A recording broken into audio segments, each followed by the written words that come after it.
मुख्यमंत्री पुष्कर सिंह धामी की अध्यक्षता में मंत्रिमंडल की बैठक संपन्न हो गई है। मंत्रिमंडल की बैठक में 11 प्रस्ताव पर मुहर लगी है, जिसमें सबसे महत्वपूर्ण उत्तराखंड की पहली योग नीति को मंजूरी मिलना। योग नीति के जरिए प्रदेश के 5 क्षेत्र को योग हब के रूप में विकसित किया जाएगा।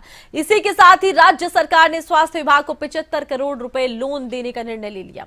इसके अलावा धामी कैबिनेट ने अटल आयुष्मान योजना को लेकर भी बड़ा निर्णय लिया। राज्य की धामी सरकार ने स्वास्थ्य योजना के तहत अस्पतालों को होने वाले भुगतान में विभाग को आ रही दिक्कतों को देखते हुए स्वास्थ्य विभाग को 75 करोड़ रुपए बतौर लोन देने की मंजूरी दी। इसके जरिए अस्पतालों को भुगतान किया जा सकेगा। में योग को बढ़ावा देने के लिए यदि उन्होंने योग अनुदेशक रखे हैं 250 रुपए तक की प्रतिपूर्ति उक्त संस्थान को की जाएगी। इसके अलावा इसमें अन्य भी व्यवस्थाएं हैं, वो हम पॉलिसी आपको अलग से उपलब्ध करा देंगे।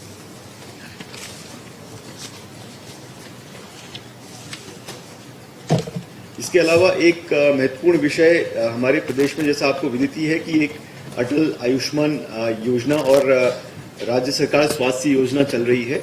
इसमें आज ये हमारा जो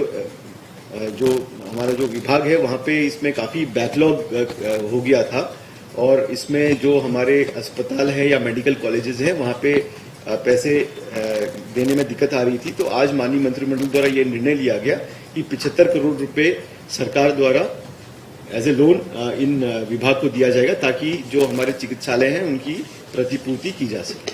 ये बैकलॉग तो 150 करोड़ का है सर? नहीं, इतना नहीं है, ये कम है। अच्छा। अभी प्रथम चरण में 75 करोड़ रुपए देने की व्यवस्था होगी। इसके अलावा एक प्रस्ताव भी लाने के लिए पूरा विचार विमर्श करने के बाद जितने भी हितधारक हैं, स्टेक होल्डर्स हैं, उनसे कंसल्टेशन के बाद लाने के लिए द्वारा निर्देश दिया। प्रचलित नियमावली है, उसके बाद अब तक काफी सारे परिवर्तन हो गए हैं। आवश्यकताएं बदल गई है, साथ ही में कुछ ऑनरेबल कोर्ट्स के वगैरह आदेश हुए हैं। भारत सरकार ने इस संदर्भ में कोई डायरेक्शन दिए हुए थे, तो उसके परिप्रेक्ष्य में अधिप्राप्ति नियमावली में परिवर्तन आज प्रस्तावित किए गए थे, जिस पर ऑनरेबल कैबिनेट ने सहमति दे दी है। उसमें समय समय पर ऑनरेबल कैबिनेट द्वारा ये भी निर्देश दिए गए थे कि ज्यादा से ज्यादा यहाँ पर स्थानीय लोगों को रोजगार मिले, स्थानीय लोगों को काम मिले, वो स्थानीय लोगों का एम्पावरमेंट हो, इस पर ध्यान देते हुए स्वदेशी की भावना से हम लोगों को प्रोक्योरमेंट में प्राविधान होने चाहिए, ये उनके डायरेक्शंस थे। उसके चलते आज जो कैबिनेट में हम लोग ये विषय ले गए थे। इसके मुख्य बिंदु ये थे कि पहले राज्यांतर्गत विभिन्न विभागों में 5 करोड़ तक के मूल्य के जो कार्य है वो अधिप्राप्ति नियमावली के अनुसार स्थानीय व्यक्तियों को या स्थानीय पंजीकृत फर्म के माध्यम से ही किए जाते थे। अब जो है ये सीमा बढ़ाते हुए 5 करोड़ से 10 करोड़ रुपए करी हुई है।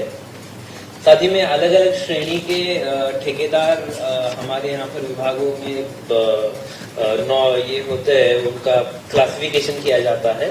उसमें ई श्रेणी के जो पंजीकृत ठेकेदार है तो उनको उनकी और जो डी श्रेणी के जो मतलब सभी अलग अलग श्रेणी के जो ठेकेदार है उनकी सीमाएं भी जो है आज बढ़ाने के संदर्भ में ऑनरेबल कैबिनेट द्वारा ये दिए हुए हैं।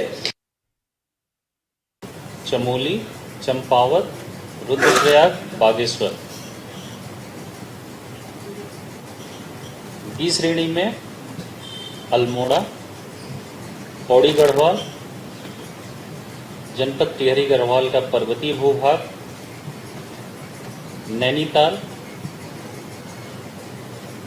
के भीमताल, धारी, बेताल घाट, रामगढ़, ओकलकांडा विकासखंड और जनपद देहरादून का चकराता विकासखंड।